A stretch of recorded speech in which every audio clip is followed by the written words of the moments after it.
Hola, bienvenidos a mi planificación final del deporte de voleibol femenino en los Juegos Intercolegiados.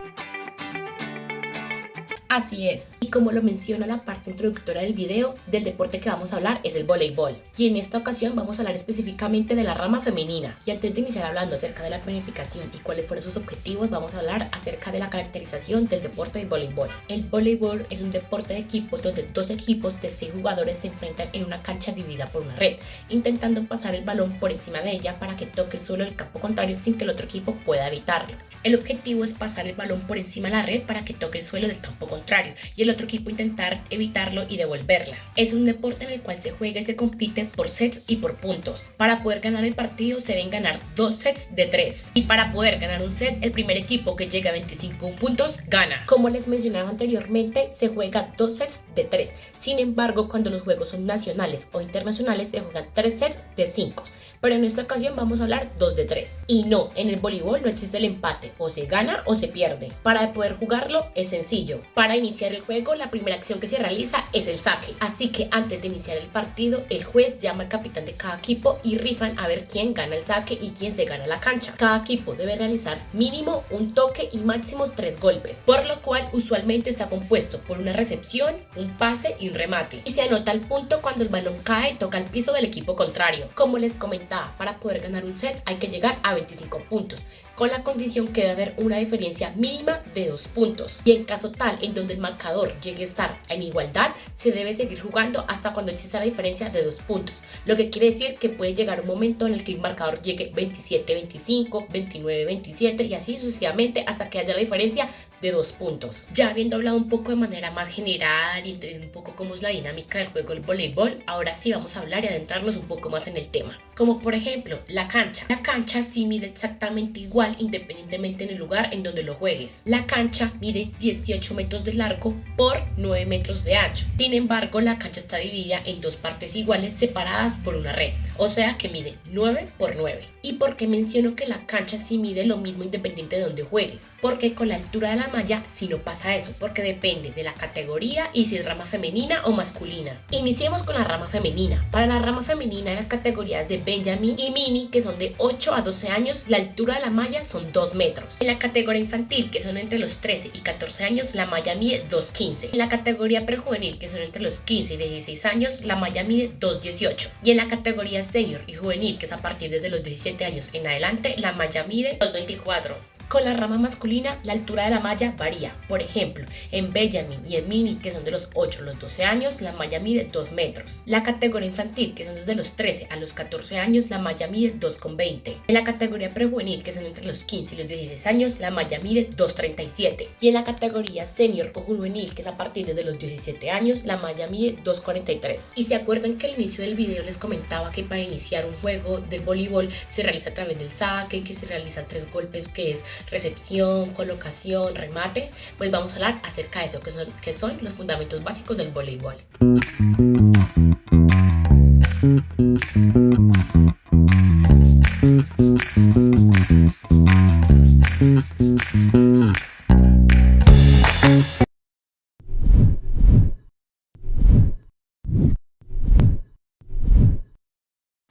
Muy bien, ya después de haber visto el video podemos apreciar algunos fundamentos básicos del voleibol y ya con esta presentación vamos a hablar ya acerca de cada uno de ellos. Como pueden ver, los fundamentos básicos del voleibol se componen por el servicio o saque, el bloqueo, recepción, colocación, ataque o el remate. El saque en voleibol, como se los mencioné anteriormente, es la acción de poner el balón en juego golpeándolo detrás de la línea de fondo, o sea, detrás de la línea de los 9 metros que también les comenté anteriormente. Es el primer ataque de cada punto. Esto con el objetivo de anotar directamente o dificultar la recepción y el ataque del equipo contrario. Existen diferentes tipos de saque, como el saque flotante, que hace el balón moverse imprescindiblemente, el saque con salto y el saque con efecto. La recepción. La recepción en voleibol es la acción de controlar el balón proveniente del saque del equipo contrario, utilizando los antebrazos o los dedos para enviarlo al colocador y así organizar el ataque. Se basa en la anticipación, un desplazamiento adecuado, una posición corporal estable y el uso correcto de los brazos y el cuerpo para dirigir el balón. Una buena recepción es fundamental para un ataque eficaz y la victoria del equipo. La colocación. La colocación en voleibol o levantamiento es la acción de un jugador de enviar el balón con precisión. Usualmente suele ser el segundo toque del equipo, para que un compañero atacante lo remate de manera efectiva. La colocación requiere una técnica específica, como el pase de dedos, y el jugador encargado, el colocador, debe tener la habilidad de dirigir el balón a diferentes atacantes y zonas, distribuyendo así el juego ofensivo del equipo. El ataque o el remate. El ataque o remate en voleibol es el gesto técnico ofensivo por excelencia. El movimiento que culmina una jugada de ataque para intentar marcar un punto al golpear el balón con fuerza y velocidad. Este suele ser el tercer golpe, buscando que impacte en el suelo del campo contrario, superando el bloqueo y la defensa del equipo rival. Esta acción se divide en 4 fases principales: carrera de aproximación, el despegue y salto, el golpeo del balón a la máxima altura posible y la caída. Finalizamos con el bloqueo. El bloqueo en voleibol es una acción defensiva en la que el jugador salta cerca de la red con los brazos extendidos y las manos sobre la malla para interceptar o desviar el balón que el equipo contrario intenta rematar, formando una barrera sólida. Esta técnica requiere anticipación, lectura del juego del rival y trabajo en equipo para coordinarse y cubrir la cancha de manera efectiva. Ahora, ya que hemos visto las dimensiones de la cancha, los fundamentos básicos, la altura de la malla, vamos a hablar acerca de las posiciones del voleibol. ¿Qué son las posiciones del voleibol? ¿Recuerdan cuando les mencioné que se necesitaba un mínimo de 6 personas en cada cancha? Pues esas 6 personas tienen roles y posiciones en específico. ¿Qué es lo que vamos a ver? Recuerden, cada equipo juega con 6 jugadores. Además, cuenta con 6 suplentes y puede realizar 6 sustituciones en cada set. Un jugador puede ser sustituido, puede regresar nuevamente a la pista, pero solo a su posición previa en la formación. Entonces, ¿qué quiere decir? Pueden ver, la cancha tiene ciertos números porque cada persona ocupa una posición fija dentro de la cancha. Aquí podemos ver claramente los nombres de las posiciones. Entonces, el que está en la posición 1 suele ser el armador o el opuesto, al igual que en la posición 2. Cuando está en posición 3 está el central. En la posición 4 está la punta receptor. El 5 es el central y el líbero, y el 6 es la punta receptor. Ahora bien, les vamos a explicar qué consiste, qué significa armador, qué significa central, qué significa el número, cuál es la función, porque para eso estamos acá. Entonces, el armador opuesto, que está en el número 1. El armador del voleibol es el cerebro del equipo, ya que es el responsable de establecer las jugadas del ataque. Él es el que decidirá si el equipo hará una jugada más rápida o más lenta en el ataque, y usualmente suele ser el segundo golpe. O sea, su mismo nombre lo dice, él coloca y arma la jugada. Ahora, el central, que suele estar en la posición 3 y en la posición 5, es casi siempre el jugador más alto de un equipo de voleibol. El central se posiciona en el centro de la red o zona de ataque, que es el número 3. Es protagonista de los bloqueos y se encarga de atacar la pelota del 1, primer tiempo o el ataque central.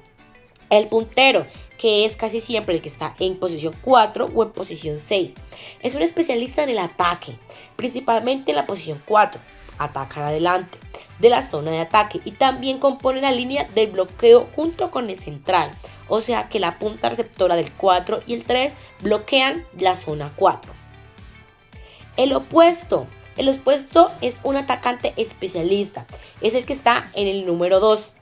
Es el jugador que recibe el mayor número de pelotas del levantador para atacar.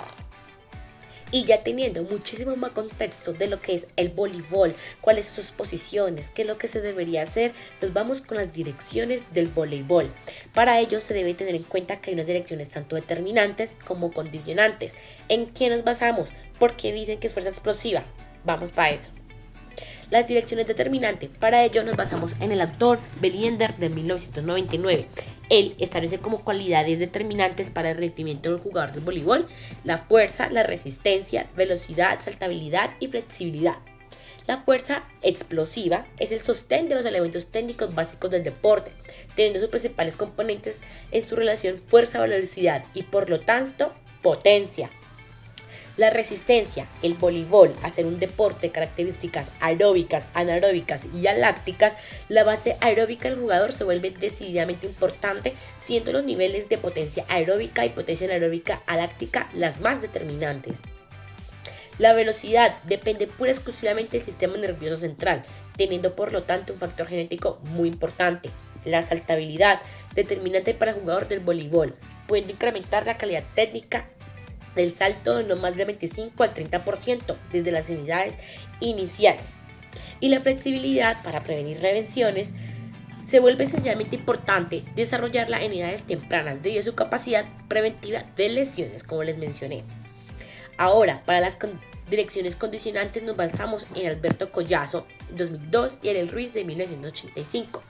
Este nos dice que la resistencia es la capacidad física condicional que se pone de manifiesto al realizarse una actividad física duradera sin disminuir su rendimiento. El voleibol, los deportistas como tanto el equipo se supone que deben tener algunas características especiales para que este deporte se lleve a cabo de la mejor manera. Así que vamos a ver cuáles son los ideales que se supone que deben tener. Primero, que sea de piernas largas y brazos largos, delgado o delgada. Buscar deportistas de piernas más largas que el tronco. Esa sería la base de la antropometría y el parámetro de elección. Los somatotipos de voleibolistas ideales tienden a tener mayor altura promedio, un bajo índice de MA, o sea, masa adiposa, y un mayor índice de masa magra. Así lo terminó un estudio de la Universidad Católica de Valparaíso, Chile. Aspectos antropométricos y físicos. En el caso de los hombres, la estatura entre 1,85 y 2 metros y las mujeres entre 1,75 y 1,85 metros. El peso corporal proporcional a la estatura, con baja grasa corporal, entre el 10 y 15% en los hombres y 15 y 22% en mujeres. El índice de masa corporal en rango saludable 20-24.9, aunque algunos jugadores pueden marcar un IMC mayor por la masa muscular. Y en cuestión de la envergadura suele ser mayor en la estatura. Brazo largo facilita el bloqueo y remate. Pero bueno, como pudieron darse cuenta, yo al inicio, antes de empezar a explicarles, yo les mencionaba que se supone, cuáles son los ideales, y ustedes se preguntarán ¿por qué? Yo soy de Colombia, específicamente del departamento del Tolima, y este departamento no se caracteriza por tener deportistas en el voleibol que sean de tallas altas, de brazos largos o de piernas largas. Así que la forma y la manera en planificar debe ser un poco diferente, ya que no se presentan esas características y las personas que no son de talla tan alta o de talla baja deben esforzarse un poco más, o debe haber un poco más de esfuerzo en la planificación de los entrenamientos. Bueno, ahora sí llegamos a la parte de la planificación como tal. ¿En qué me basé o cuál fue mi propósito para realizar esta planificación? Antes de venir acá, yo recién entraba a un colegio a trabajar. Este colegio es un colegio femenino en el cual el deporte voleibol apenas estaba iniciando. Lo que quiere decir que son niñas que son novatas o que anteriormente no hubo ningún proceso para que ellas estar allá. Lo único es que ellas jugaban en sus horas de descanso o en sus horas de educación física. Sin embargo, se abrió la actividad extracurricular, se abrió el deporte del voleibol porque las niñas les gustaba mucho el tema del juego de los intercolegiados. Y es aquí donde nos preguntamos, ¿qué son los juegos intercolegiados? Los juegos intercolegiados son juegos deportivos que se realizan de manera anual en todos los colegios de la ciudad. Como les mencionaba, son juegos en donde todos los colegios de la ciudad juegan. ¿Y por qué? Porque esto es una oportunidad grande para todos aquellos colegios los cuales son marginados, que tienen la oportunidad de participar en un deporte, tienen la oportunidad de salir de su zona de confort a relacionarse contra otros equipos, contra otros colegios. Estos juegos no solo son importantes por la parte social, sino que también por su parte deportiva.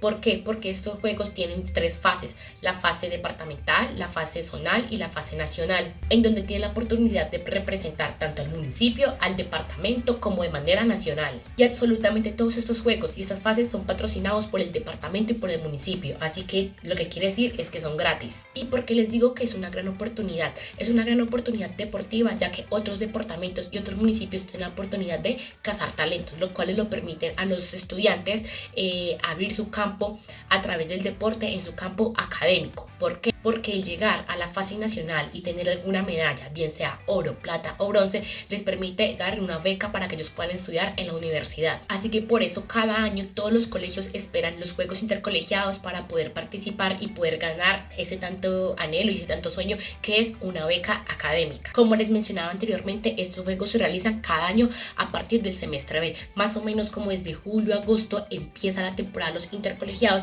y dura aproximadamente un mes, en donde prácticamente se juega casi que todos los días. Y es por eso que mi planificación inicia desde febrero, porque los colegios públicos, que es el Colegio Liceo Nacional en el donde estoy trabajando yo y en el cual realicé mi planificación, inician a estudiar desde febrero, o sea que tenemos muy pocos meses para prepararnos, porque el campeonato inicia alrededor de julio y agosto. Mis niñas, como las llamo yo, son niñas que tienen una edad aproximada entre los 12 y los 14 años, y son niñas que prácticamente no se conocen, son niñas que apenas ingresaron este año y pues su sueño anhelado es al menos participar en los intercolegiados o empezar a participar en partidos. Lo que quieren decir es que están entre una categoría infantil y prejuvenil y que están en una etapa de formación. Además, como este año hasta ahorita se implementó el deporte de voleibol, solamente lo colocaron 2 veces a la semana, lunes y viernes de 6:30 a 8, lo que quiere decir que ni siquiera tienen 2 horas de entrenamiento. Sin embargo, lo planifiqué como si fueran todos los días, ya que es el propósito y la propuesta a realizar el año siguiente. Nuestro objetivo, tanto ellas como deportistas y yo como profesora, es que podamos adquirir experiencia en escenarios competitivos, y qué mejor que los juegos intercolegiados, ya que ellas no tienen experiencia alguna en ningún tipo de cancha, y al ir a estos escenarios lo que hacen ellas es perder el miedo, crear cohesión grupal y sobre todo crear experiencia. Y sin más preámbulos, acá está el macrociclo del deporte de voleibol del Colegio Liceo Nacional en la categoría prejuvenil, cuyo objetivo es que el equipo de voleibol femenino categoría prejuvenil del Colegio Liceo Nacional, al ser un grupo relativamente nuevo, se proyecta a obtener una participación competitiva destacada en los juegos intercolegiados, priorizando la adquisición de experiencia en el juego colectivo, la consolidación de fundamentos técnicos, recepción, saque y ataque y el fortalecimiento de la cohesión grupal. Se espera que el rendimiento permita superar la fase inicial del torneo y generar bases sólidas para futuras participaciones. Y como les mencionaba anteriormente, este macrociclo inicia desde febrero, que es en el mes en que las estudiantes entran al colegio, hasta agosto, que es la fase competitiva, lo que quiere decir que en total son 28 microciclos, los cuales las fechas las podemos apreciar en la tabla. Ahora, como pueden ver, para poder determinar el total de semanas para el periodo preparatorio, lo que hicimos fue una regla de 3. El 100% es igual a las 28 semanas. ¿Y el 60% cuántas semanas equivalen? Esto nos da un total de 17 semanas para la etapa preparatoria, como lo pueden ver en la imagen en el color verde. Ahora, en el color azul y en el color rosado, ya teniendo estos datos, pasamos a determinar el porcentaje y semanas de la preparación general y especial, lo cual nos da como resultado que en la preparación general lo determinamos a un 60% con 10 semanas y la preparación especial a un 40% con 7 semanas. Para este macrociclo, las direcciones que se plantearon son la fuerza explosiva, resistencia aeróbica y anaeróbica, velocidad de reacción, técnica y táctica. Ya definiendo las etapas, definimos la orientación de cada mesociclo teniendo en cuenta los periodos. Como pueden ver, encontramos que en febrero tenemos el mesociclo entrante, marzo y abril, mesociclo básico estabilizador, mayo, mesociclo básico desarrollador, junio, mesociclo de control y julio, mesociclo precompetitivo, con agosto el mesociclo competitivo. Esto se determinó con base al criterio del entrenador, en este caso yo, y la organización de las etapas. Y seguido a ello determinamos los microciclos de cada mesociclo hasta llegar al mes competitivo. Y como pueden ver, en cada dirección con su respectivo mesociclo se determinó el porcentaje en el cual se va a trabajar dicha dirección. Por ejemplo, en febrero, la fuerza explosiva se trabajará a un 50%, en marzo a un 80% y así sucesivamente hasta llegar al mesociclo competitivo y con cada dirección. Y al tener estos porcentajes logramos sacar el volumen del meso y ya teniendo estos datos lo que prosigue es sacar el volumen de cada microciclo. Toca sumar la dinámica de la carga, que recordemos que la dinámica de la carga se sacó en base al cuadro de los mesociclos y sus respectivas semanas. Ese resultado se divide por el volumen meso y de ese resultado se multiplica por el número de la dinámica de la carga para que nos dé el volumen de cada microciclo, y así sucesivamente con todos los microciclos de todas las direcciones. Y como lo trabajamos en clase, realizamos el trabajo con el primer microciclo del mesociclo desarrollador. Así que lo primero que hacemos es determinar los niveles de carga para cada dirección y luego distribuirlos por días de la semana. Ya habiendo hecho eso, a criterio propio les asignamos los porcentajes a trabajar ese día con sus respectivos minutos que sacamos anteriormente en donde está la tabla del macro. Ya como penúltimo paso, lo que hacemos es determinar el volumen por sesión en minutos y como resultado nos da que el lunes vamos a trabajar técnica 48 minutos y velocidad de reacción 84 minutos. El martes táctica 80 minutos y resistencia aeróbica 28 minutos. El miércoles fuerza explosiva 27 minutos, técnica 48 minutos y resistencia anaeróbica 42 minutos. Jueves, técnica 54 minutos, táctica 80 minutos y resistencia aeróbica 28 minutos. Y el viernes culminamos con técnica 54 minutos y fuerza explosiva 24 minutos. Finalmente culminamos con las tareas ejecutadas día por día teniendo en cuenta el microciclo y los minutos que determinamos. Entonces, como pueden ver, el lunes vamos a trabajar velocidad de reacción y técnica y acá están sus tareas correspondientes. El martes vamos a trabajar resistencia aeróbica con su trabajo táctica. El miércoles vamos a trabajar lo que es fuerza explosiva y con sus correspondientes ejercicios. Vamos a trabajar técnica y también vamos a trabajar hasta técnica. El jueves vamos a trabajar resistencia aeróbica, aquí se encuentran los trabajos. Vamos a revisar técnica y también táctica y culminamos el viernes con fuerza explosiva y técnica. Y así culmina el trabajo de la planificación. Este trabajo fue un trabajo en conjunto realizado en clase, que fue lo que más me gustó y todo fue un paso a paso. Literalmente iniciamos de macro a micro hasta poder fin tener el resultado de un microciclo con sus respectivas tareas.